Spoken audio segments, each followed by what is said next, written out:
What if you could walk into any room and instantly sense who's lying, who's hiding pain, who secretly admires you, and who's just wearing a mask? What if you could decode human behavior, not through magic, but through science? Every blink, every shift, every pause tells a story. And once you learn to read it, nothing about people will ever be a mystery again. In this audiobook, you'll discover the secret psychology behind body language, facial expressions, energy shifts, and emotional signals, even the ones people don't want you to see. This isn't manipulation. This is mastery. This isn't judgment. It's empathy sharpened by awareness. Because when you truly learn to read people, you don't just understand them. You connect, influence, protect, and lead with unshakable clarity. Welcome to the science of reading people, where perception becomes your greatest power. Chapter 1. The Hidden Language of Human Behavior. Reading people begins not with hearing what they say, but with observing what they do. Before a person utters a single word, their body has already spoken volumes. From the way they walk into a room to how they hold their hands while speaking, every movement broadcasts a message. Human beings evolved to communicate with gestures long before language was developed, and those nonverbal cues still make up over 60% of how we communicate today. A slight shift in posture can indicate discomfort. A genuine smile involves the eyes. A microexpression, a flash of emotion lasting less than a second, can reveal someone's true feelings, even when they try to hide them. FBI agents, psychologists, and behavioral analysts rely on this silent language to assess threats, understand motives, and uncover truths. For example, an FBI profiler watching a suspect doesn't just hear the answers. They watch for inconsistencies between words and actions. A man claiming confidence while fidgeting with his fingers or avoiding eye contact is broadcasting anxiety, not assurance. Learning to read people is not a gift reserved for professionals. It's a skill that can be trained. It starts by becoming hyper-aware of baselines. A baseline is a person's natural behavior under normal, non-stressful conditions. Once you understand how someone behaves when they're calm, any deviation, rapid blinking, shallow breathing, crossing arms, may indicate inner conflict or discomfort. It doesn't mean they're lying, but it does mean something has changed. Consider the handshake. A firm grip can signify confidence or control, while a limp one might indicate passivity or insecurity. Eye contact is equally telling. Too little might show shyness or deception, but too much can signal dominance or even aggression. The key is context. No gesture should be interpreted in isolation. Crossed arms might suggest defensiveness, or simply that the room is cold. Real mastery in reading people involves pattern recognition.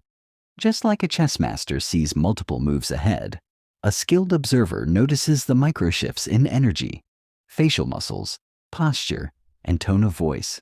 Take the example of mirroring. When people like each other or feel aligned, they subconsciously mimic each other's body language.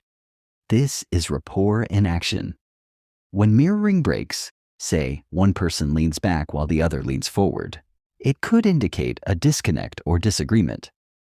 Facial expressions are the most universally understood cues.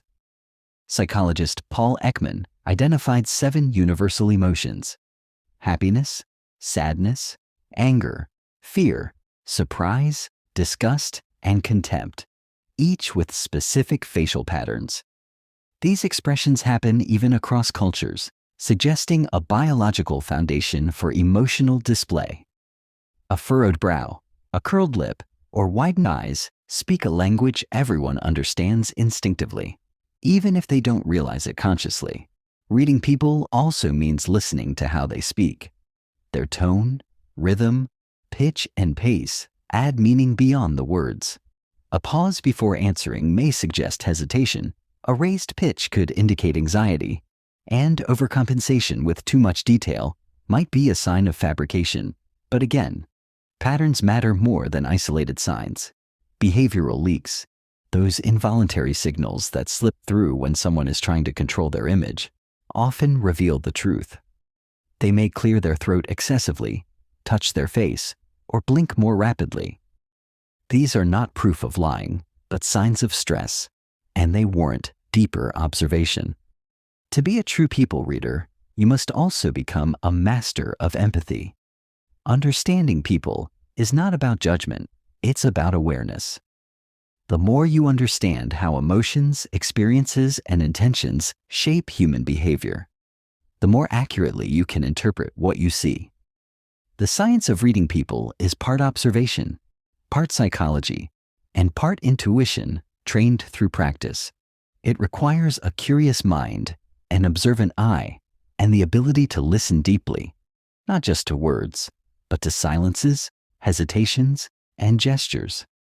As we move through the world, every interaction is a lesson, and every person is a book waiting to be read. Chapter 2. Decoding the face, emotions that cannot lie. The face is the ultimate truth teller. While words can be shaped, censored, and twisted, the face often betrays the real story. In less than a second, a person's facial muscles can reveal emotions they haven't even fully processed yet. These are called microexpressions, fleeting flashes of true emotion that bypass conscious control. A person may smile politely, but a brief downward pull at the corners of the mouth can signal sadness.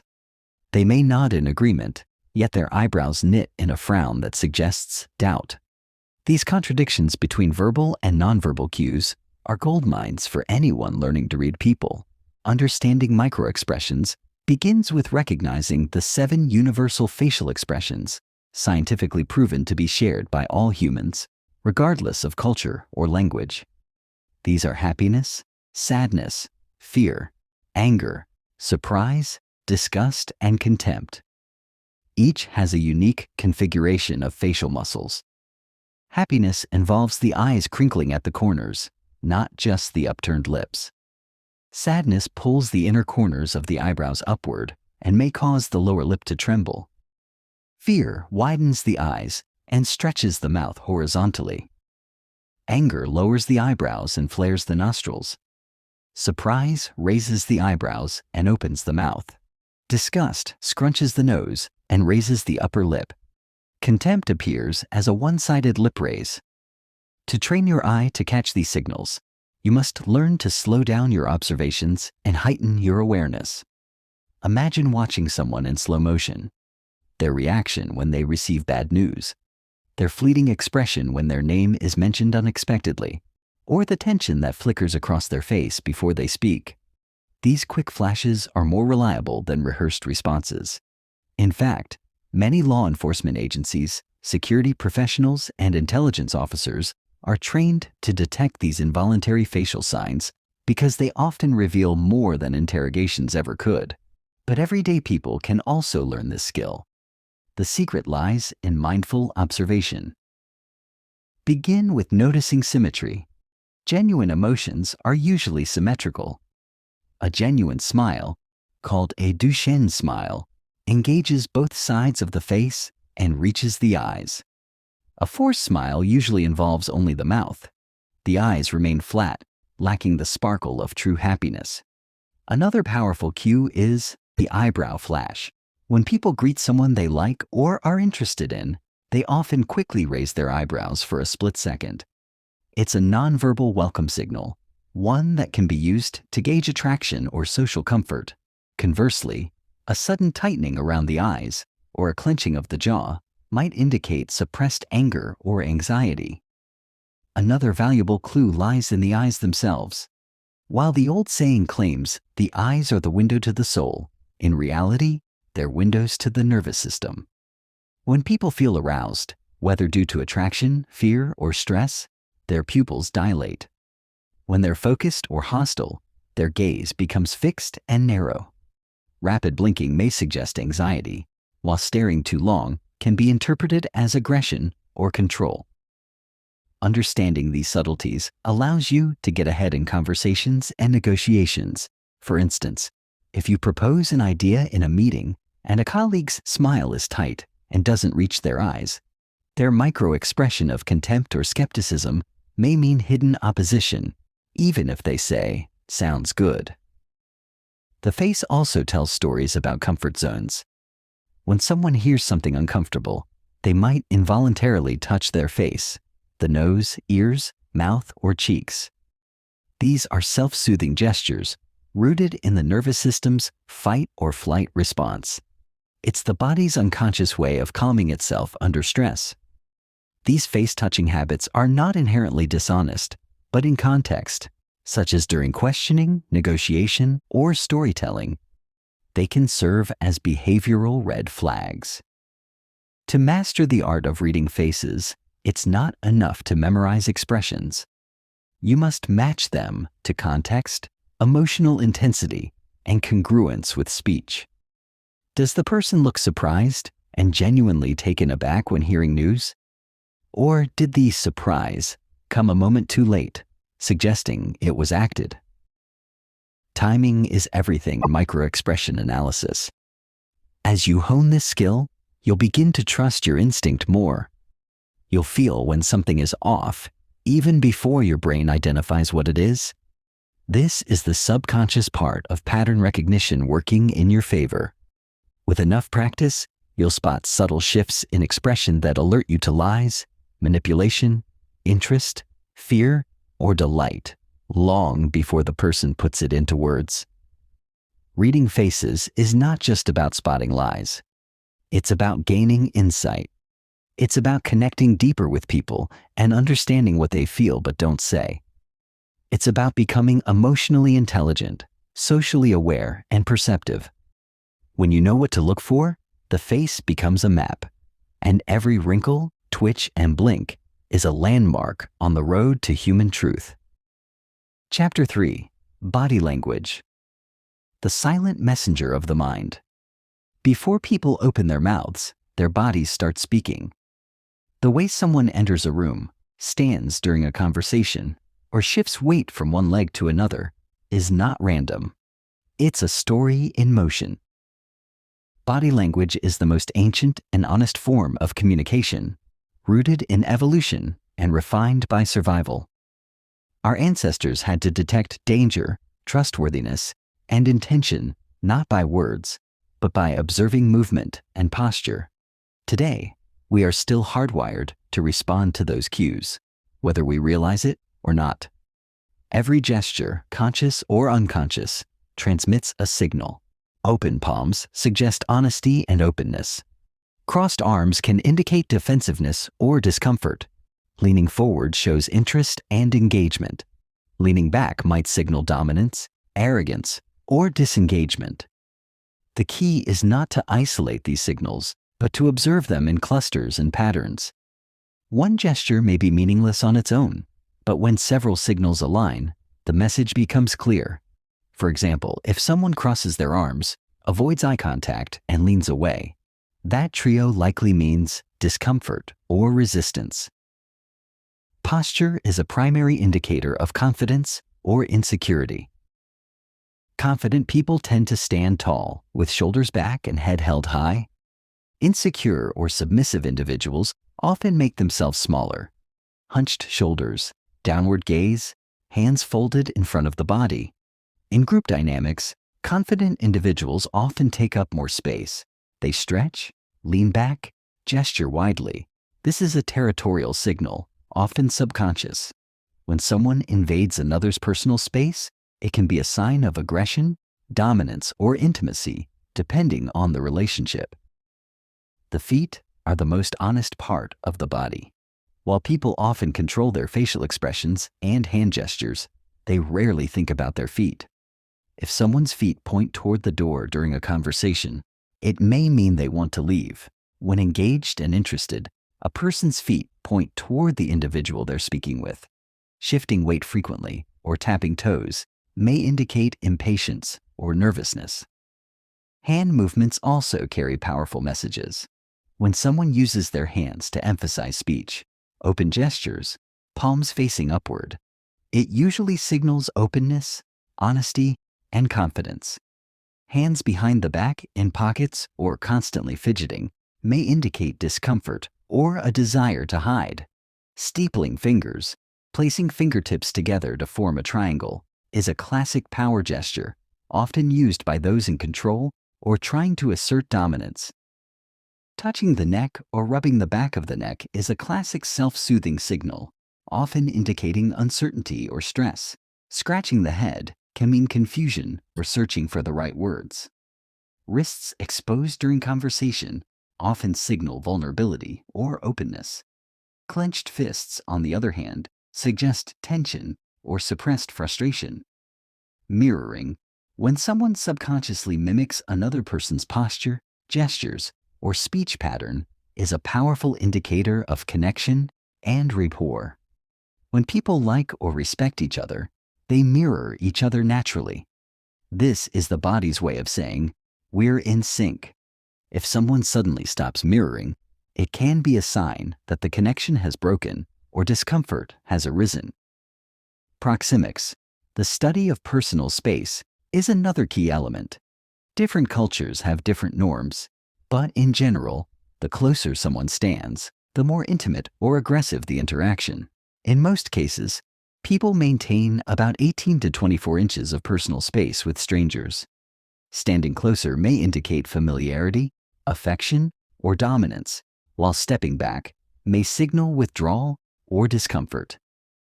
You must also be aware of pacifying behaviors, actions that people use to calm themselves when they feel anxious, guilty, or uncertain.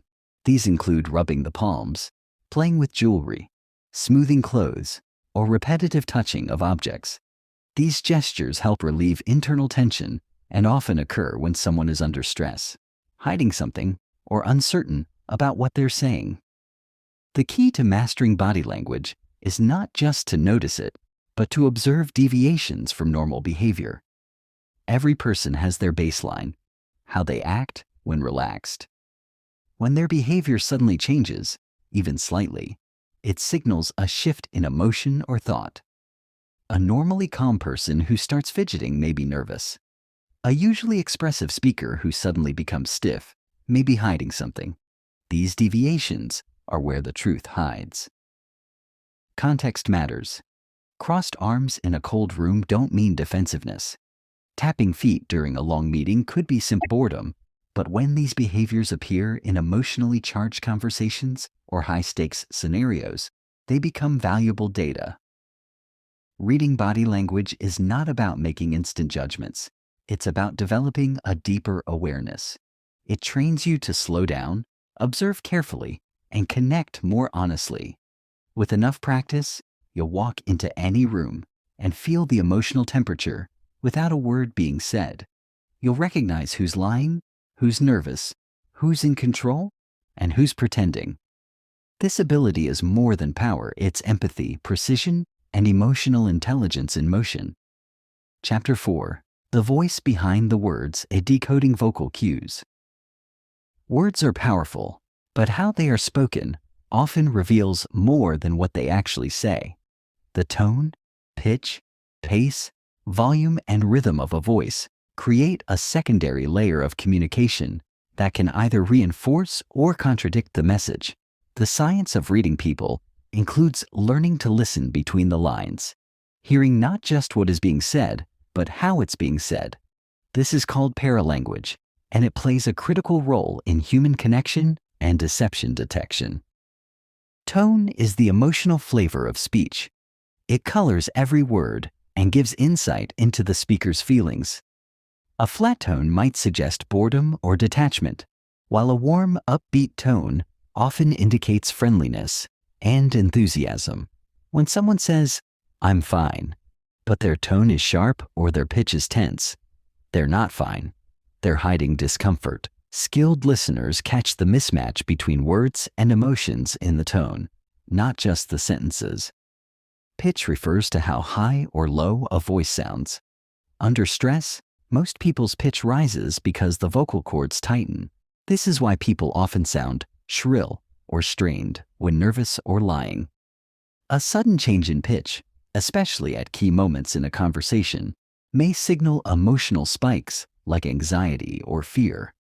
Lower pitches, especially when consistent and calm, are generally perceived as confident and trustworthy, though forced deepening of the voice may come off as manipulative.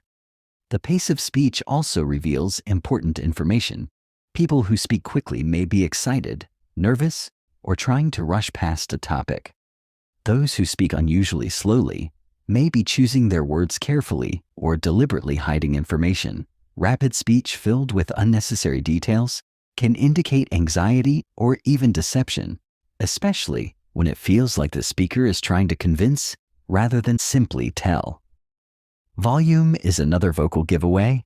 People naturally raise their voice when emotional, angry, defensive, enthusiastic. A sudden drop in volume can indicate shame, sadness, or secrecy. Whispered words in a normal conversation might suggest something the speaker wants to keep hidden. People who consistently speak louder than necessary may be trying to assert dominance or mask insecurity. Those who speak too softly might be afraid of confrontation or lack confidence. Rhythm and pauses are where hidden truths often live. A well-placed pause can convey confidence and control, giving weight to the words that follow. But a poorly timed pause, especially after a question, is often a sign of hesitation or mental scrambling. When someone hesitates before answering a simple question or repeats the question before replying, they may be buying time to construct a believable lie. Listen also for speech disfluencies. Fillers like, you know, like, and I mean. These are normal in everyday speech, but a sudden increase in disfluencies can signal nervousness or deception. The more someone tries to sound natural while concealing something, the more their verbal flow becomes uneven. The human brain struggles to multitask when lying. It must invent, suppress truth, and monitor reactions at the same time, which often results in vocal leakage. Another subtle indicator is voice crackling or throat clearing.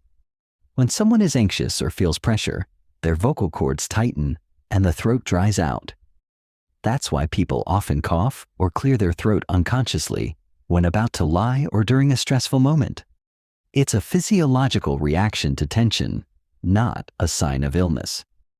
A skilled observer also notices how a person modulates their voice across different social contexts. Does someone sound overly polite in public but aggressive in private? Do they use a different tone when speaking to someone they view as inferior? These shifts reveal how they see themselves, others, and their social status. Speech patterns also reveal dominance or submission. Dominant speakers often interrupt, speak longer, and use assertive, commanding tones. Submissive speakers may use qualifying language like maybe, I think, kind of, or ask questions instead of making statements. The words, I'm sorry, used excessively may not reflect genuine apology, but rather a conditioned response to avoid conflict or please others. When interpreting vocal cues, always match the voice to the situation. Is the speaker's emotion appropriate to the moment? Is the excitement real, or does it sound forced? Is the sadness in their voice matching the story they're telling? These alignments, or misalignments, are the key to reading truth and authenticity. Remember that the voice is connected to the emotional center of the brain. You don't just hear words. You hear fear, excitement, doubt, joy, anger, and grief.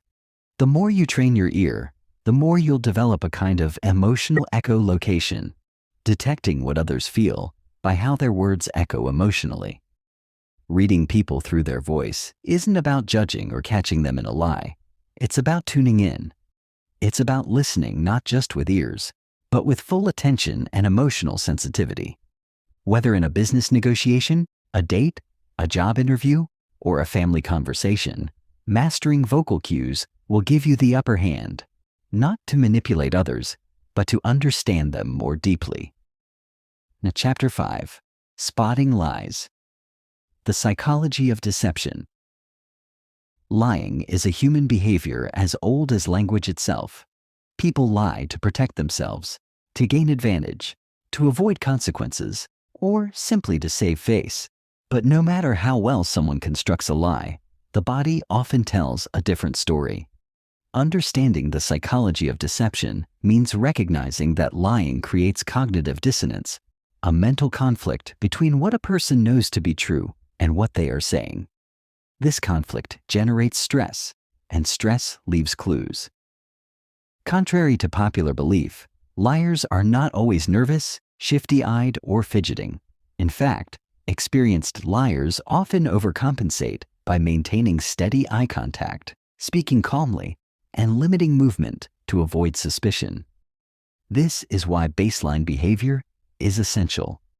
You must know how someone behaves when they're telling the truth before you can detect deception. A deviation from their norm, no matter how subtle, often signals dishonesty. One of the first signs of deception is a disconnect between verbal and nonverbal communication. A person may say, "I'm confident in that decision," while their body shrinks, eyes dart, or hands tremble. These mismatches are called leakage, the emotional truth slipping through physical cues. A lie puts pressure on the brain, which must simultaneously invent a story, suppress the truth, monitor body language, and gauge the listener's reaction. That overload often leads to behavioral slips. Timing is a critical element. A truthful reaction is immediate because it's rooted in memory. A deceptive answer often comes with a slight delay, while the mind constructs a plausible story. If someone repeats your question before answering or pauses longer than usual, they may be stalling for time to build a lie. Liars also tend to distance themselves from the lie by avoiding personal pronouns. Instead of saying, "I didn't take the money," they might say, "The money wasn't taken by me." This distancing language is a subconscious attempt to remove ownership of the false statement. They may also use overly formal language in an attempt to sound credible or calm. Another common pattern is excessive detail. Truth is simple. Lies are complicated. Liars often add unnecessary information to sound convincing, but these extra details can appear rehearsed or forced. When someone gives a long, winding explanation for a simple question, they might be hiding something. Voice changes are another clue. A person may speak in a higher pitch due to stress, or their voice might crack when emotions betray them. A liar's tone often fluctuates awkwardly, trying to appear calm, but failing to mask the tension beneath. Hesitations, fillers like or and throat clearing are also common under the pressure of deception. Watch the hands. Truthful people tend to use natural gestures that complement their speech. Deceptive people may restrict their movements out of fear they'll give something away. Alternatively, their hands may show agitation, wringing, rubbing, touching the face, or hiding behind objects.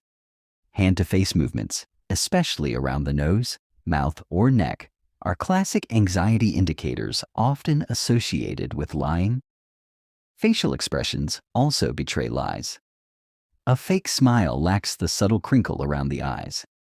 A smirk may flash before someone tells a lie, especially if they think they're getting away with something.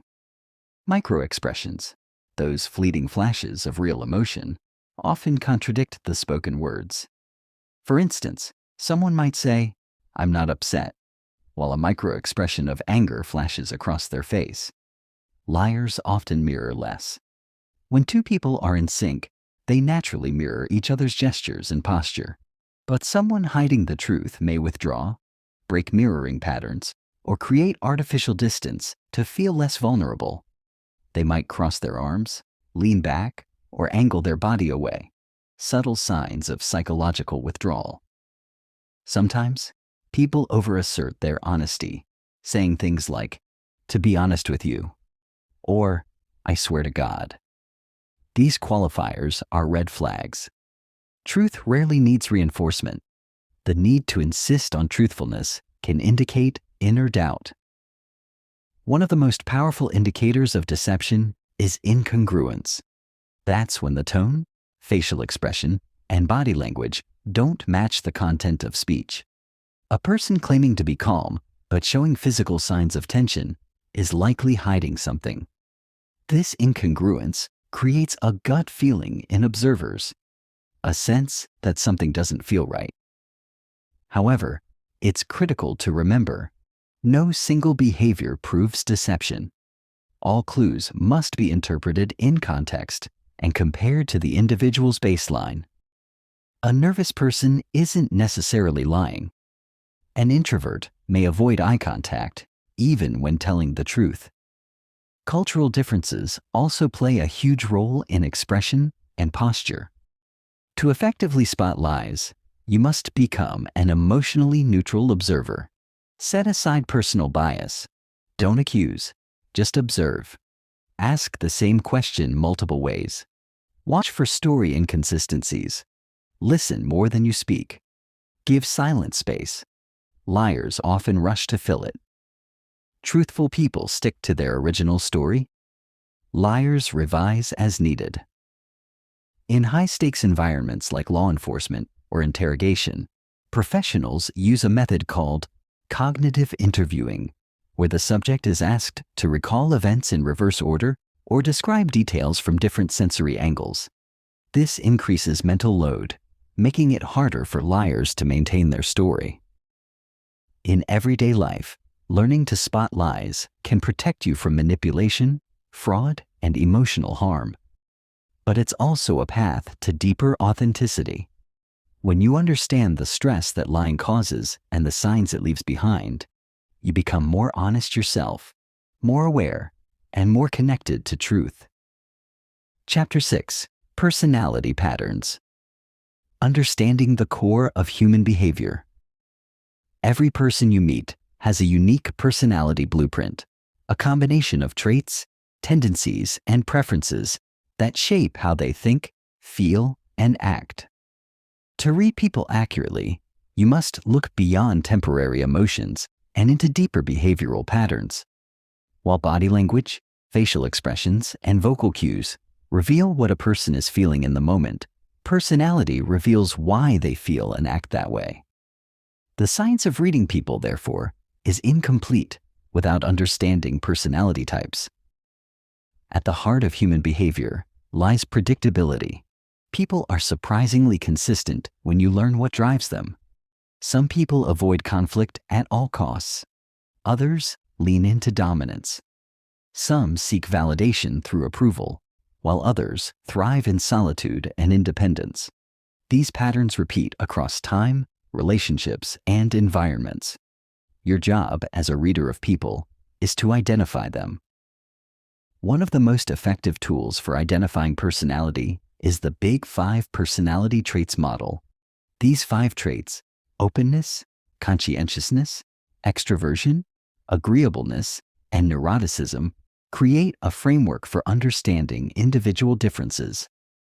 Openness reflects creativity, imagination, and a desire for new experiences. People high in openness are curious and flexible thinkers. They may wear unconventional clothing, express deep philosophical thoughts, or enjoy abstract conversations. Low openness may appear in people who prefer routine, tradition, and concrete facts. Conscientiousness reveals how organized, responsible, and goal-oriented a person is. High conscientiousness often shows in punctuality, neat appearance, structured speech, and focused behavior. These individuals are planners and rule followers. Low conscientiousness may reveal itself in scattered thoughts, missed deadlines, or spontaneous actions without preparation. Extroversion is about energy direction, outward versus inward. High extroversion people are expressive, energetic, and socially dominant. They maintain eye contact, use wide gestures, and enjoy social engagement. Low extroversion individuals, or introverts, may speak softly, prefer solitude, and think deeply before responding. They aren't shy, they're selective. Agreeableness shows up in warmth, empathy, and cooperation. Highly agreeable people smile frequently, nod often, and prioritize harmony over conflict. They may hesitate to disagree even when they have strong opinions. Low agreeableness, in contrast, manifests in bluntness, criticism, and a confrontational tone. These individuals aren't necessarily rude, they're direct. Neuroticism reflects emotional stability. People high in neuroticism are prone to anxiety, mood swings, and emotional reactivity. They may over-apologize, appear tense, or struggle to hide discomfort. Low neuroticism individuals remain calm under pressure, speak steadily, and show emotional control even during conflict. Beyond the Big Five, there are classic personality archetypes found in psychology and behavioral science. One such framework is the DISC model. Dominant personalities are assertive, results-driven, and direct. Influential types are social, enthusiastic, and expressive. Steady types are dependable, patient, and loyal. Compliant types are analytical, detail-focused, and cautious. You can spot these patterns by observing how people make decisions, respond to stress, interact in groups, and handle authority. A dominant person often takes control in group settings, interrupts others, and speaks in firm tones. An influential type uses humor, gestures, and stories to connect. A steady person supports others, avoids confrontation, and prefers predictability. A compliant individual asks detailed questions and may appear skeptical until they've reviewed facts. The key to reading personality is watching behavior over time. Anyone can appear friendly once. Anyone can act withdrawn when tired. But patterns emerge across repeated interactions. Watch how a person behaves in different settings: work, family, public. Do they change dramatically or remain consistent? This consistency reveals their core personality, not just surface emotion. Another important dimension is understanding attachment styles, which influence how people behave in relationships. Secure individuals show open body language, relaxed eye contact, and emotional availability. Anxious individuals may appear clingy, overly expressive, or hypervigilant to signs of rejection. Avoidant types may seem distant, emotionless, or disinterested. These styles form early in life and deeply influence adult communication and trust behaviors. Personality traits also determine how people process conflict. Some confront, others avoid. Some seek resolution, others seek to win. The way someone argues, listens, apologizes, or justifies their actions can tell you volumes about their personality. You can also learn a lot by observing how people handle change. Do they resist it, embrace it, or fear it? Openness to change often reflects adaptability and emotional intelligence. Resistance, while not inherently bad, can signal fear-based thinking or high need for control. Understanding personality doesn't mean putting people in boxes. It means identifying tendencies. The more you observe someone, the more you begin to predict their responses. This gives you a huge advantage in relationships, negotiations, leadership, and persuasion. You know how to speak their language, appeal to their motives, and navigate their fears. When you learn to read personality, you're no longer surprised by human behavior. You understand that people are consistent, even in their inconsistencies. Their emotional outbursts, passive-aggressive comments, avoidance, or need for approval all stem from patterns deeply wired into their personality. And when you recognize those patterns, you unlock a deeper level of influence, connection, and clarity. You stop reacting to behavior and start anticipating it. You stop judging people by one moment and start understanding them over time. Chapter 7. Situational Awareness. Reading the room before the person. Before you can accurately read an individual, you must first read the environment they're in. This is called situational awareness, and it's a foundational principle in behavioral analysis, law enforcement, military intelligence, and interpersonal communication. Every person behaves differently depending on the context, their surroundings, who's watching, what's at stake, and what power dynamics are at play. To truly understand people, you must first understand the situation they're responding to. Imagine observing someone at a job interview, then at home with friends, then at a funeral. The same person will display radically different behaviors, tones, gestures, and postures in each setting, not because they are inconsistent, but because they are adapting to different environments. Skilled people readers know that human behavior doesn't exist in a vacuum. It's reactive, fluid, and shaped by context. Situational awareness begins with scanning the environment. Where is the power located in the room? Who is dominant and who is submissive? Who is being watched and who is trying to blend in? These questions help you decode not just the person, but their role in the social system. For example, in a corporate meeting, the body language of employees might seem unusually stiff, not because they're dishonest or anxious by nature, but because the CEO just walked in. In this case, stress behaviors are situational, not personal. The physical environment also influences behavior. A crowded, noisy space may lead to more closed-off body language, arms crossed, minimal eye contact, shorter speech patterns, not because someone is unfriendly, but because they're overstimulated. A person seated at the head of a table may appear more authoritative, not because of confidence, but because the position itself conveys status. The environment shapes posture, tone, and interaction style, often unconsciously. Understanding context helps prevent misinterpretation. A person checking their phone repeatedly might not be disinterested. They may be awaiting an urgent call. Someone pacing nervously before a presentation isn't necessarily lying or insecure. They may just be anxious about public speaking. Without context, these behaviors could be easily misunderstood. Next, observe group dynamics. People behave differently when alone versus in a crowd. In a group, people are more likely to conform, suppress emotions, or perform for approval.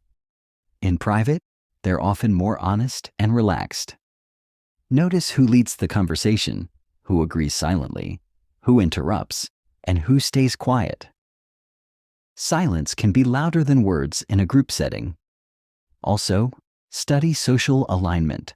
Watch who mirrors whom, who physically turns toward whom, who leans in when someone else speaks. Mirroring and orientation tell you who respects or follows whom. If a person speaks but no one makes eye contact or leans in, it indicates low social influence. If others mimic their posture or respond immediately, they likely hold authority or admiration within the group. Emotional temperature is another key layer of situational awareness. Is the room filled with tension, boredom, excitement, or conflict? Are people sitting upright with alert expressions or slouched with tired eyes? You don't need anyone to say a word.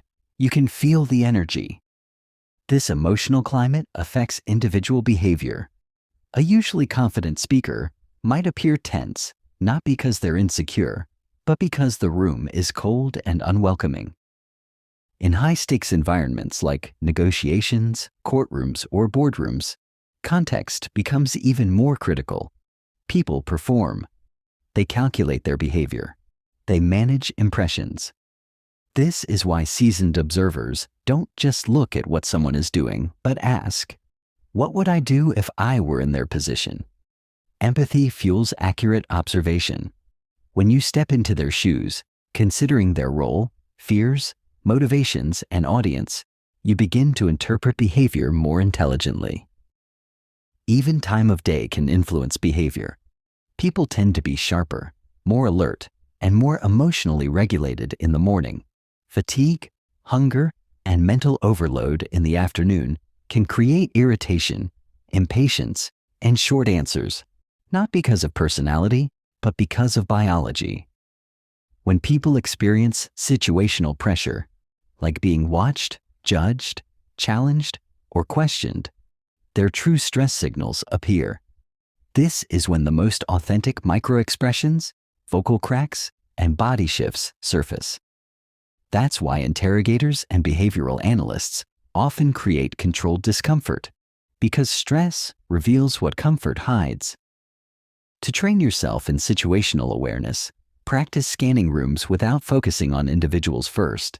Ask, what is the power hierarchy here? What emotion is most present in the space? Who feels safe and who feels exposed? Who is performing and who is genuine? What external pressures may be shaping behavior? Only after reading the room do you zero in on a person's specific behaviors. This prevents misjudgments and increases your accuracy. Behavior always makes more sense when placed in context. Remember, people are adaptive creatures. We shape ourselves to survive, to win approval, to avoid rejection.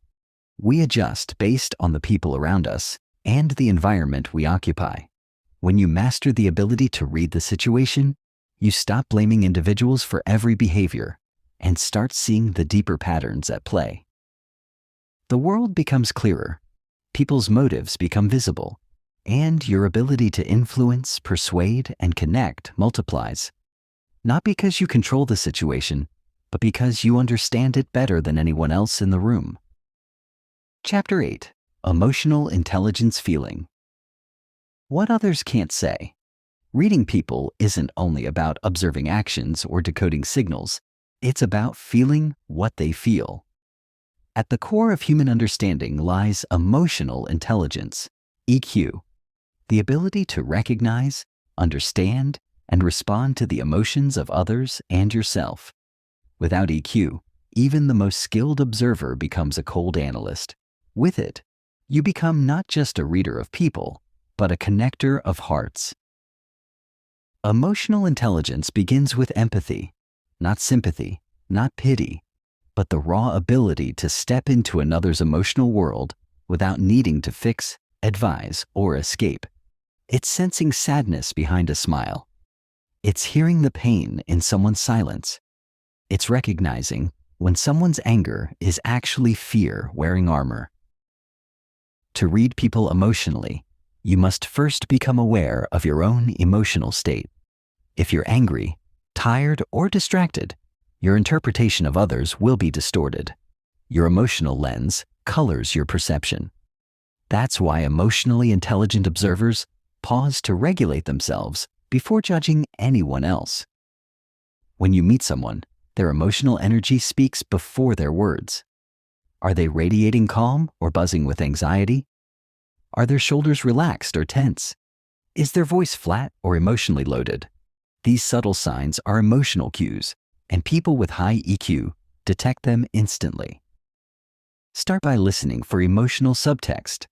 Someone might say, "I'm fine," but their voice cracks and their eyes avoid yours. The emotionally intelligent listener hears what wasn't said. People rarely say what they mean in emotionally charged situations. Instead, they test waters, drop hints, or wrap their truth in humor. EQ is the radar that catches what others miss. Another key to EQ is non-reactivity. When someone shows anger or defensiveness, low EQ people escalate, raising their voice, defending themselves, or shutting down. High EQ individuals lean in. They slow down. They ask, "What's really going on?" This emotional presence disarms tension and creates trust. The emotionally intelligent also recognize emotional transitions. A person may enter a room full of joy and exit with heavy silence. Something happened. EQ notices the shift and gently investigates. "You seemed excited earlier? Everything still okay?" That single observation can open a door most people walk past. High EQ includes reading emotional consistency. Is someone's reaction proportionate to the situation? If they explode over a small inconvenience, the emotion likely has deeper roots. EQ sees the layers behind reactions. A joke that provokes tears. A compliment that causes someone to freeze. These are moments when unspoken trauma or insecurity surfaces, and EQ doesn't ignore them. In romantic relationships, emotional intelligence is gold. It allows partners to comfort, validate, and mirror each other's feelings, strengthening bonds. A partner with high EQ knows when space is needed, when to ask questions, and when to simply be there in silence. They recognize micro-reactions, subtle eye movements, breath shifts, or hand squeezes that reveal a partner's mood without a single word. In leadership, EQ transforms authority into inspiration. Emotionally intelligent leaders don't just give orders. They read the emotional atmosphere of their teams. They can tell when morale is low, when tension brews, when someone is disengaged. They address the emotional root, not just the symptom. This builds loyalty, trust, and resilience in teams. In social settings, EQ shows up as emotional mirroring and calibration. You match the other person's tone, energy, and pace, not to manipulate, but to show understanding.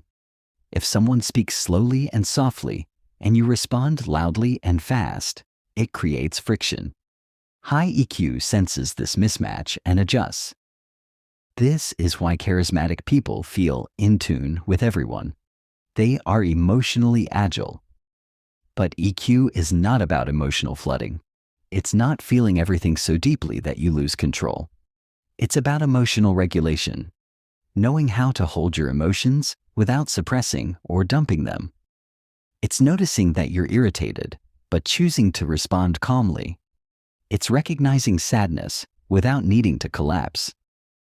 To build your emotional intelligence, practice active listening. Don't interrupt. Don't plan your response. Just absorb. Ask reflective questions. How did that make you feel? Instead of, why did you do that? Notice emotional patterns. How people react when stressed, praised, challenged. Stay present. Put the phone down. Maintain eye contact. Give full attention. Validate emotions. That sounds frustrating goes further than, don't worry about it. Emotionally intelligent people don't rush to fix others. They create space for others to feel safe in their truth.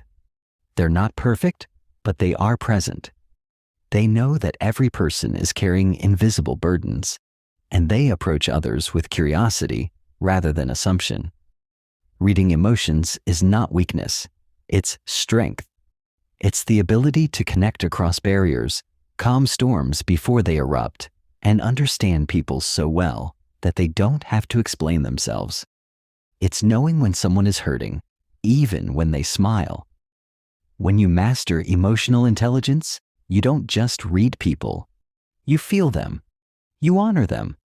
And in return, people trust you, follow you, open up to you, because they sense that you truly see them. Chapter 9. Intuition. Trusting the inner signal. Sometimes, before the brain can name it, the body already knows it. You walk into a room and feel something is off. You meet someone and instantly feel uneasy or deeply drawn. These moments are not magic. They are your intuition at work, quietly gathering clues, comparing patterns, and alerting you before logic catches up.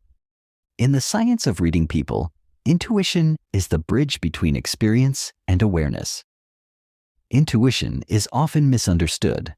People think it's guesswork or emotion. But real intuition is the sum of thousands of subtle observations, processed so quickly and subconsciously that it feels like instinct. It's your brain recognizing patterns it has seen before, even if you can't articulate them. Think of a skilled poker player who folds before the final card, not because of the math, but because something in the opponent's face, hand tremor, or change in breathing gave them a signal. Or the therapist who senses their client isn't telling the whole truth, not because of words, but because their energy shifted. This is expert intuition, built from exposure, experience, and emotional sensitivity.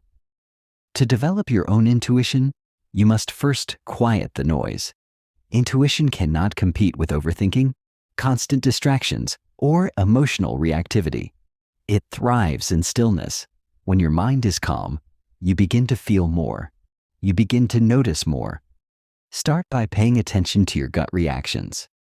The human stomach has a complex system of neurons, often called the second brain. When something feels wrong, when your stomach tightens, your breath shortens, your skin tingles, don't ignore it. Your body is reacting to something your conscious mind hasn't caught yet. This is especially powerful in people-reading situations. For example, you might meet someone who says all the right things, but your gut tightens every time they speak. That's your intuition picking up on subtle dissonance, something in their smile that doesn't reach the eyes, something too rehearsed in their tone, something off in their body alignment. When words and energy don't match, intuition alerts you. However, intuition is not always right, and it's only as accurate as the experiences you feed it. That's why you must pair it with observation and reflection. After a social interaction, ask yourself, what did I feel? When did that feeling begin? What triggered it? Was I right in the end? The more you reflect, the more you calibrate your inner compass. With time, you'll begin to distinguish between intuition and bias. Bias comes from fear, trauma, or assumption. Intuition comes from presence, truth, and emotional intelligence. Bias judges. Intuition senses. Another key part of intuition is energetic awareness. Every person gives off a unique emotional vibration. Some feel warm, others feel cold. Some feel chaotic, others calm. You don't need to touch or hear someone to sense their presence. You feel it when they walk in. Intuitive readers are not just watching the surface, they're tuning into the emotional frequency underneath. You can strengthen this gift through meditation, mindfulness, and emotional clarity. The clearer you are inside, the more accurate your perceptions become. Chaos within blocks clarity without. Also pay attention to dreams, symbols, and flashes of insight. The subconscious mind continues processing information long after you've left a conversation. Sometimes the truth about someone you met earlier will surface in a dream. Sometimes you'll remember something odd they said hours later. Trust those delayed downloads. They're not accidents. They're your inner mind organizing truth. Many of the world's greatest leaders, negotiators, detectives, and therapists rely heavily on intuition. They walk into rooms and read the air. They sense lies before hearing them. They feel betrayal before proof appears. Not because they're psychic, but because they've trained their mind and heart to be deeply aware. Remember this, your intuition is a sacred tool. It is not loud. It whispers. It doesn't argue, it nudges. The more you trust it, the sharper it becomes. The more you ignore it, the quieter it gets. In a world of noise and performance, intuition is your most loyal guide. In reading people, intuition fills the gaps that logic cannot. It tells you when someone is dangerous even if they smile. It shows you who's genuine, even when they speak little. It saves time, protects you, and leads you toward truth. But the foundation of all intuition is self-trust. You must believe in your own perception. When you know yourself deeply, you can sense others clearly. You no longer second-guess every feeling. You let it guide you. And in doing so, you move through life not just observing people, but truly knowing them. Chapter 10. Microexpressions. The truth hidden in a flash. Human beings are expressive creatures, but sometimes our faces reveal more than we intend to. Long before we speak, our emotions show up in tiny flashes across our face, barely visible but incredibly revealing. These are called microexpressions, and they are among the most reliable signs of what someone is truly feeling inside, even when they try to hide it. Mastering microexpressions is like learning to read the emotional truth beneath the mask. A microexpression is a brief, involuntary facial expression that occurs when a person either deliberately or unconsciously conceals an emotion. These expressions typically last between 1/25th to 1/5 of a second. Too fast for the untrained eye, but instantly caught by someone who knows what to look for. They occur universally, regardless of culture, language, or background. Psychologist Dr. Paul Ekman, one of the pioneers in facial expression research, identified 7 universal emotions that appear across all human faces, regardless of race or culture. Happiness, sadness, anger, fear, surprise, disgust, and contempt. These emotions show up in predictable facial movements, even if a person is trying not to reveal them. Here's how to spot them. 1. Happiness. Look for crow's feet, wrinkles near the eyes, cheeks raised, and a genuine eye squint. Fake smiles only move the mouth. Real smiles involve the entire face. If someone is smiling with only their lips, but their eyes remain tense or flat, the happiness is probably feigned. 2. Sadness. Brows are drawn upward and inward. The corners of the lips are pulled down slightly, and the eyelids may droop. Sadness often softens the entire face, and it may come with slower movements or a lowered gaze. 3. Anger. Eyebrows lower and pull together, eyes glare or narrow, lips tighten or press together. Anger creates tension in the entire face. Even a flash of this, followed by a polite tone, may indicate suppressed frustration. 4. Fear. Eyebrows raise and pull together, upper eyelids raise and mouth opens slightly. Fear is often visible in the eyes first. If someone suddenly shows widened eyes and tensed features, even for a moment, they may feel threatened or caught. 5. Surprise. Eyebrows shoot up, eyes widen, and mouth opens. But unlike fear, the muscles aren't tense. Surprise is neutral and short-lived. If someone maintains a surprised look too long, it may be fake or exaggerated. 6. Disgust.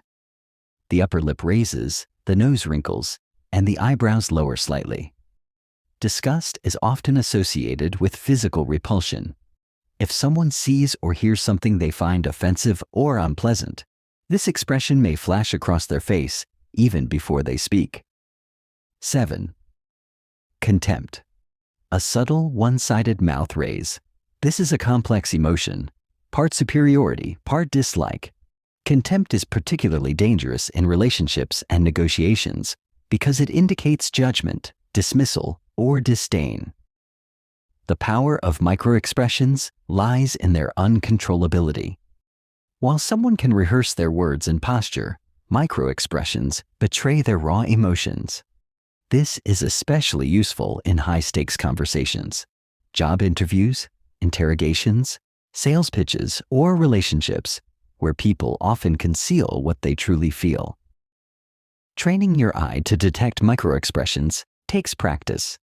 You must learn to watch the whole face, not just the eyes or lips. Instead of staring, let your gaze be soft and relaxed.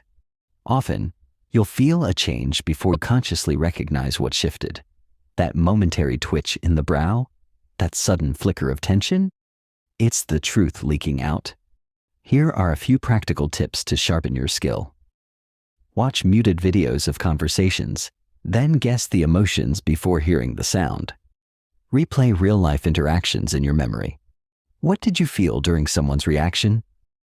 Use a mirror to practice making the expressions yourself. Feeling them helps you recognize them. Record and slow down videos to observe facial shifts frame by frame. Microexpressions often appear during moments of emotional intensity, when someone is accused, challenged, surprised, or when they're telling a lie.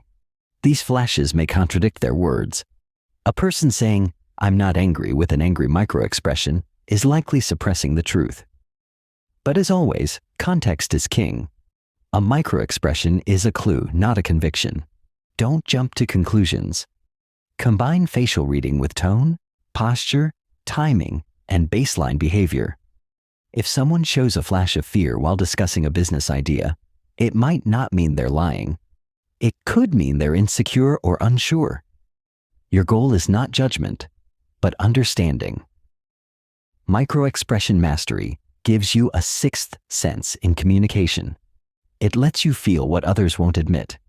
It empowers you to detect insincerity, sense vulnerability, and respond with greater empathy or strategy. You become more persuasive, more intuitive, and more human. When you learn to see the flicker behind the smile, the tightening jaw during praise, the momentary sadness in someone's eyes, you're no longer just reading people. You're connecting with what's real. Chapter 11. Spotting Manipulators. How to detect hidden agendas. In the complex world of human interaction, not everyone is honest, kind, or well-intentioned. Some people wear masks not to hide vulnerability but to control, deceive, and manipulate. These individuals are often skilled at playing roles, creating illusions, and bending reality to serve their goals. To protect yourself and others, you must learn to recognize manipulators, not through paranoia but through pattern recognition, behavioral awareness, and emotional clarity. Manipulators aren't always obvious. They rarely show up shouting or snarling. In fact, they're often charming, attentive, and well-spoken. They know how to say what you want to hear, how to push your buttons, and how to twist your emotions subtly over time. Their power comes from their ability to mask intentions and exploit weaknesses. One of the first signs of a manipulator is inconsistency. They say one thing, do another. They promise, then disappear. They shift stories, change opinions, or deny earlier statements. This inconsistency isn't due to forgetfulness, it's a tactic. By keeping you confused, they gain control. When you're unsure of what's real, they step in to define reality for you. Manipulators often use flattery as a weapon. They compliment you not to uplift, but to disarm.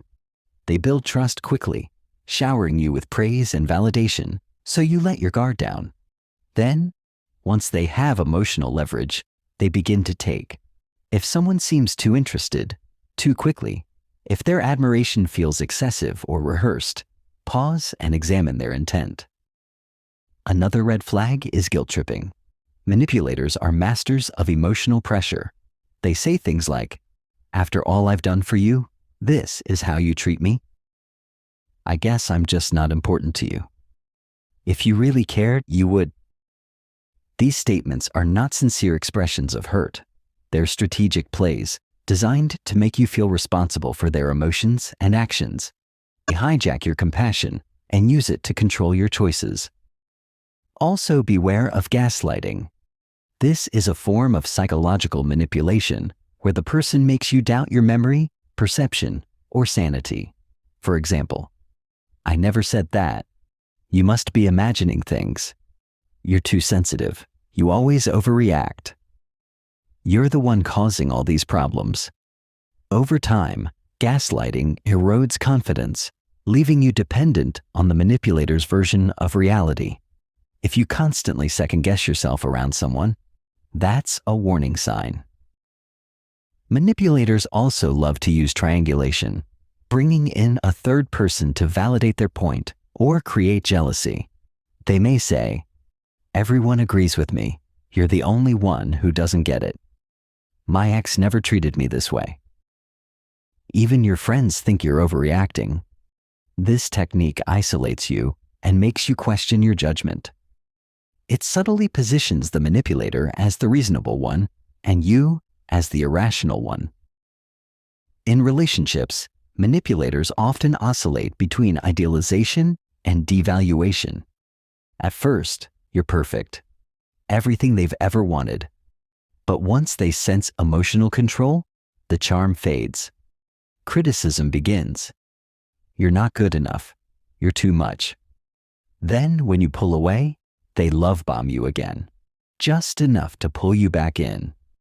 This cycle is addictive and emotionally damaging. Manipulators avoid accountability. They deflect blame, make excuses, or play the victim. If you confront them, they may cry, explode, or accuse you of being the problem. Their goal is not resolution, it's power. They don't want to grow, they want to dominate. To protect yourself, you must listen to your emotional responses. Do you feel drained after talking to them? Do you feel small, guilty, or anxious? Do your words get twisted? Do you walk on eggshells? These are not normal dynamics. They're indicators of manipulation. Watch for pattern control tactics such as interrupting or dominating conversations, ignoring your boundaries or testing your limits, using silence or withdrawal as punishment, turning others against you through gossip or lies. These behaviors aren't about communication. They're about psychological control. But here's the truth. Manipulators only thrive where self-trust is weak. The more you trust your gut, set clear boundaries, and value your emotional reality, the less power they have over you. Here's how to protect yourself. Name the behavior. Don't rationalize or excuse it. Say, "This is manipulation." Set boundaries early. "I'm not okay with this." "That's not how I remember it." Limit access. You don't owe manipulators your time, energy, or explanations. Don't get pulled into proving your truth. Let your clarity be enough. Surround yourself with grounded people who help you see clearly. The best defense against manipulators is emotional intelligence combined with self-worth. When you trust yourself deeply, they can't distort your reality. When you know your values, they can't shake your confidence. When you recognize their tactics, their power fades. Remember, the goal is not to become cold or suspicious. It's to become discerning. You can still be kind, compassionate, and open-hearted, just not naive. You can read the room, sense hidden motives, and walk away when necessary. That's not cruelty. That's wisdom. Chapter 12. Body clusters. The power of patterns, not just pieces. Most people make the mistake of interpreting body language in isolation. They see crossed arms and assume someone is defensive. They spot a smile and assume someone is happy. But in truth, single gestures mean little unless you understand the broader body cluster, a combination of cues that appear together and reinforce the same message. Reading people accurately requires recognizing these clusters, not cherry-picking individual signs. A body cluster is a group of nonverbal behaviors that, when observed together, tell a consistent emotional or psychological story. Like a musical chord, it's not one note, but several playing in harmony that create meaning. When gestures, posture, facial expression, and tone align, the message is clear. When they clash, something's hidden. Let's begin with an example. Imagine a person with their arms crossed, but they're smiling, leaning in slightly and making strong eye contact. Are they closed off? Probably not. The crossed arms may simply be a comfort posture. But if that same person also leans away, avoids eye contact, and keeps their feet pointed toward the exit, now we have a defensive cluster. Understanding clusters allows you to avoid misinterpretation and make more confident judgments. Below are some of the most common body language clusters and what they typically signify. Cluster: openness and engagement, uncrossed arms and legs, leaning slightly forward, relaxed shoulders, head tilted slightly to the side, open palms or exposed wrists. Consistent eye contact, meaning this cluster shows receptiveness, trust, and interest. The person is physically and psychologically open to connection or conversation. Cluster: defensiveness or withdrawal, crossed arms and or legs, leaning back or angling body away, minimal or broken eye contact, tightly pressed lips, tense facial muscles, shoulders slightly raised, meaning the person may feel unsafe, criticized, or emotionally distant. They are either closing off emotionally or protecting themselves from perceived threat. Cluster: dominance and authority, standing tall with feet shoulder width apart, hands on hips or behind the back, chin slightly lifted, slow, deliberate movements, steady eye contact without blinking, invading physical space, meaning this shows confidence, control, and sometimes aggression. It's common in leaders, managers, or individuals asserting status in a social hierarchy. Cluster, nervousness and deception, fidgeting with hands, hair, or objects, frequent self-touch, neck, face, mouth, sudden changes in breathing, avoidance of eye contact or unnatural overcompensation, inconsistent gestures with speech, swallowing or clearing the throat, meaning these behaviors suggest inner conflict, anxiety, or dishonesty. Remember, context is key. Nervousness can also stem from social discomfort or fear, not just lying. Cluster, attraction and affection, mirroring posture and speech, feet and torso pointed directly at the person, dilated pupils, frequent smiling or laughing, hair preening or adjusting clothes, light touches on arm, hand, back, meaning these signs indicate warmth, romantic interest, or emotional connection. The body naturally aligns with those we're drawn to. Cluster, boredom or disinterest, glancing around the room, tapping fingers or feet, looking at phone or watch, slouched posture, leaning away from the speaker, blank or tired facial expression, meaning this signals disengagement. The person is physically present, but mentally elsewhere. Their body is already leaving the interaction.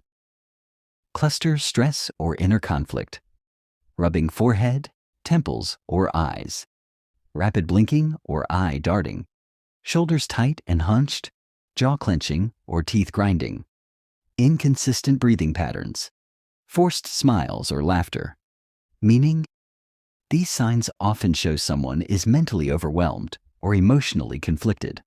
It's the body's way of releasing pressure or seeking comfort. When analyzing clusters, remember 3 core principles. Context is everything. A single gesture like arm crossing may mean defensiveness in one scenario, but comfort in another. Always consider the situation, emotional tone, and relationship dynamics. Baseline behavior matters. If someone always taps their fingers or avoids eye contact, it might just be their natural rhythm, not a red flag. What matters is deviation from their normal. Watch for synchronization. Truthful people tend to move in sync. Their words match their tone and gestures. Deceptive or guarded individuals often show asynchrony, smiling while speaking negative words, nodding while saying no, or pausing too long before answering. The best body language readers are not quick to judge. They are slow to conclude, but quick to notice. They gather clues over time, patiently piecing together behavior patterns until the message becomes clear. Reading body clusters gives you the power to decode truth beneath words, identify emotional states early, and respond with emotional intelligence. You begin to sense when someone needs space, when they're open to deeper conversation, or when they're uncomfortable and trying to hide it. You also become more aware of your own body clusters. You realize what signals you send when you're anxious, disinterested, or joyful. This self-awareness allows you to communicate more clearly, reduce misunderstandings, and build deeper rapport. In the end, reading people is not about memorizing gestures. It's about tuning into harmony or disharmony in the orchestra of behavior. It's about listening to the unspoken symphony of emotions, movements, energy, and intention. Chapter 13. Building Trust Through Observation. From Reader to Connector. Reading people is not just a skill for interrogation rooms or negotiation tables. It's a gateway to deeper human connection. When you understand people, when you see them clearly beneath the layers, they feel it, they sense it. And this builds something rare in our fast, distracted world: trust. Trust isn't given freely. It's earned. Slowly, silently, through consistent presence, genuine curiosity, and unspoken understanding. The science of reading people, when used with empathy, becomes the art of making people feel safe, seen, and respected. So how do you turn your skills of observation into real trust? The first step is non-judgmental awareness. When someone senses they're being watched to be judged, they close up. But when they feel they're being noticed with kindness, with openness, with no agenda, they open like a flower in sunlight. People don't want to be fixed. They want to be felt. They want to be accepted, even in their confusion, their fear, their messiness. Your job is not to diagnose or control. Your job is to be a mirror that reflects without distortion. When you read someone with neutrality, they lean in. They begin to trust. Next comes emotional attunement. This is the ability to adjust your energy to meet someone where they are. If someone is sad, you don't rush them with cheerfulness. If they're excited, you don't weigh them down with seriousness. You match their rhythm, not to imitate, but to respect their emotional space. This tuning in is subtle, powerful, and instantly builds trust. Trust also forms through consistency of observation. When someone sees that you remember details about them, what they said, how they reacted, what they value, they feel important. They feel held in your attention. And attention is love in action. For example, if a colleague once shared their anxiety about public speaking, and weeks later you ask, "How did your presentation go?" That moment tells them, "I see you. I remember. You matter." This creates a bond far deeper than small talk ever could. Another way to build trust through people reading is to respond to what's unspoken. If someone is visibly tense but says, "I'm okay," gently asking, "You sure? I noticed you seemed a bit off today," can open the door. When you name what others hide, with care and zero pressure, you give them permission to drop the mask. But timing matters. You must choose the right moment. In a crowd, in public, people often won't share. But one-on-one, in safety, they will. Observation builds trust best in quiet moments. After the meeting, during the walk, on the drive home when walls are lower and masks slip. There's also the trust that comes from letting people reveal themselves over time. Skilled readers are patient. They don't push. They observe, wait, and allow truth to unfold. When people feel you're not rushing to categorize or expose them, they relax. They reveal more. Trust deepens. Trust also grows when you mirror vulnerability. When you share something real about yourself, something human, not polished or rehearsed, you invite others to do the same. It tells them, this is a safe space for truth. People open up to those who risk opening up first. It's important to understand that building trust doesn't mean always agreeing.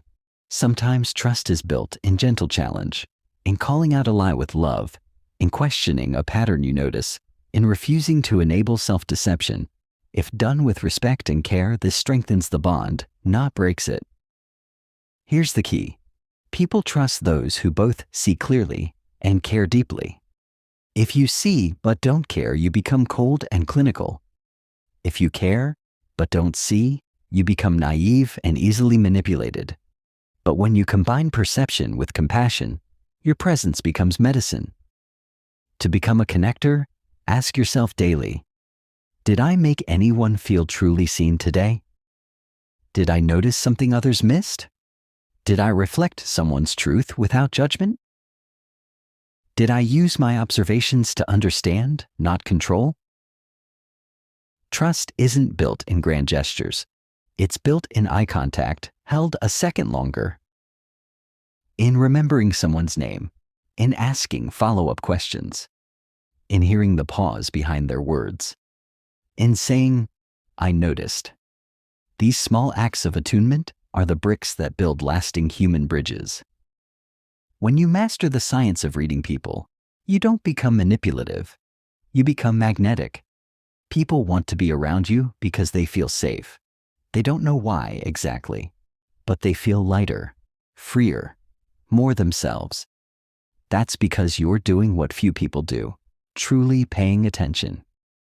And in a world full of noise, the one who listens, deeply, silently, sincerely, will always be the one others trust.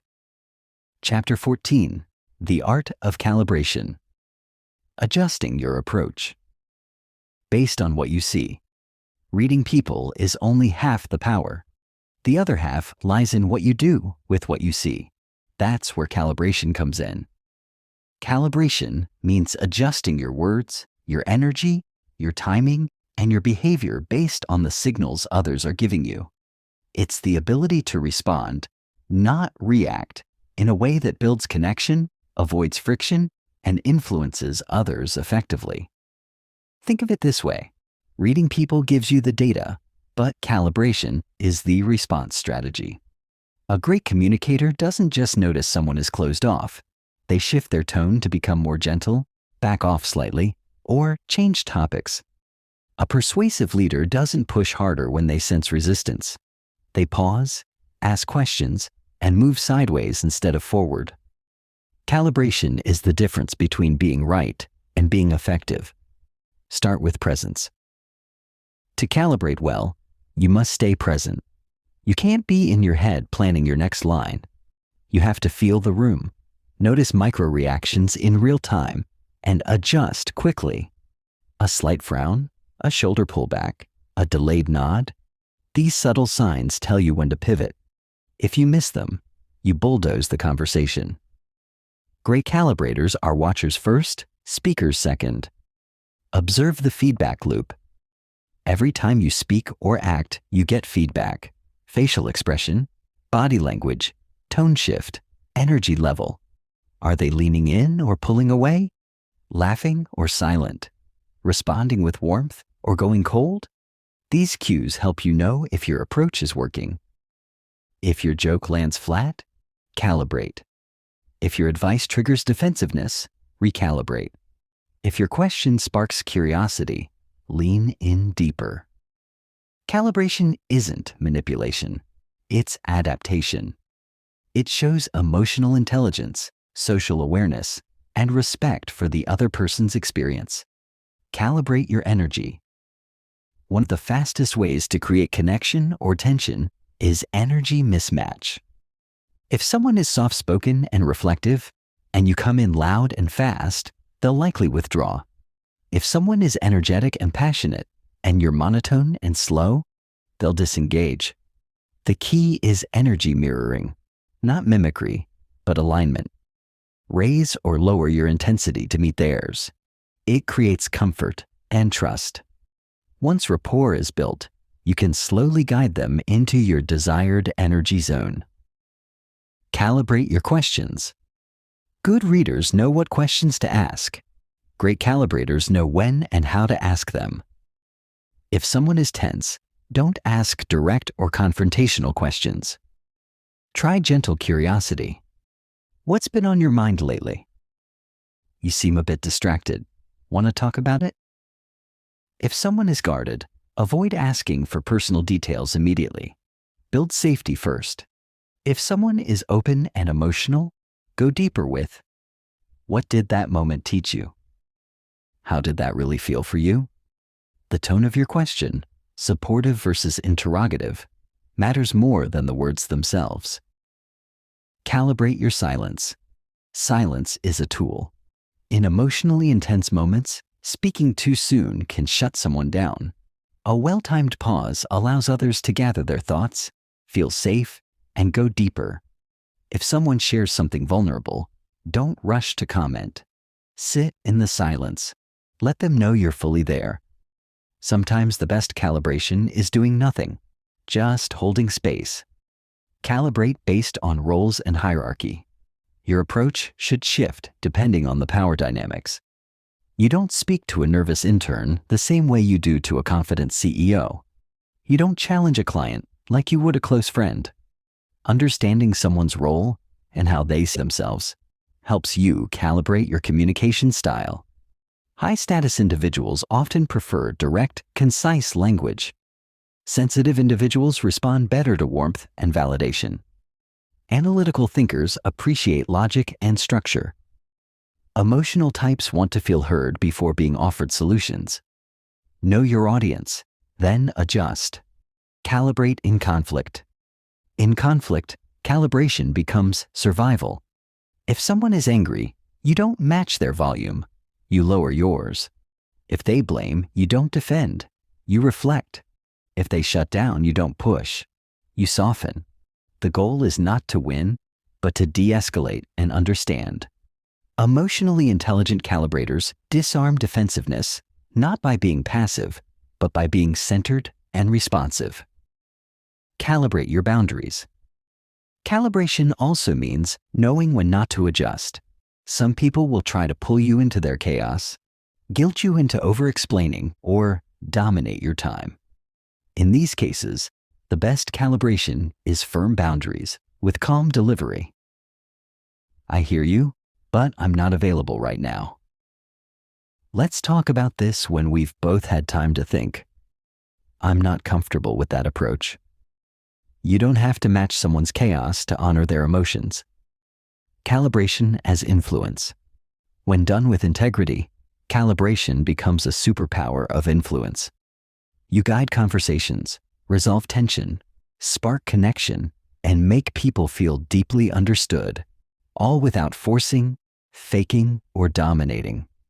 You become a social chameleon with a spine, flexible, yet rooted in truth. In moments of high emotion or importance, people remember how you made them feel. If you can read their cues and calibrate accordingly, they'll feel safer with you than almost anyone else. That trust opens doors that logic never could. In a world obsessed with output, saying the right thing, winning the argument, closing the deal, calibration is the quiet, powerful skill of feeling your way through. It doesn't shout, it doesn't push, it adapts, aligns, and connects with precision. You stop being tone-deaf. You stop being emotionally blind. You become the person people feel heard by, safe with, and drawn to. Chapter 15. The Master Reader. Becoming a mirror, not a mask. By now, you've uncovered a powerful truth. Reading people is not about control. It's about connection. It's not about having an edge over others. It's about standing with them, not above them. When you become a master reader of people, you don't manipulate, you illuminate. You become the one who sees the storm behind the smile, the story behind the silence, the strength behind the struggle. And that makes you unforgettable. Master readers don't rely on tricks or tactics. They rely on awareness, presence, and humanity. They walk through life with a quiet clarity, tuned into more than just words. They see people not as categories, roles, or profiles, but as breathing, feeling, layered beings. And because of this, they build relationships others can't. So what does it take to reach this level? It begins with humility. The more you observe, the more you realize how much lies beneath the surface. The more deeply you listen, the less you need to speak. Master readers don't boast about their skills. They embody them. They don't tell people what they see. They reflect it subtly in how they respond, how they make people feel, how they show up. They've developed unshakable inner calm. Their emotions don't spill over and cloud their perception. They've learned to pause, breathe, notice. They can feel someone's anger without absorbing it. They can sense deceit without becoming cynical. They can witness pain without rushing to fix it. A master reader has emotional boundaries. They know where others end and they begin. They can sit with someone's chaos without losing their own center. They can offer space, not solutions. They ask better questions. They listen for what isn't said. And they trust their instincts because their instincts are well-trained, tested, and aligned with truth. They understand that every person is a walking story, a collection of moments, memories, fears, and hopes.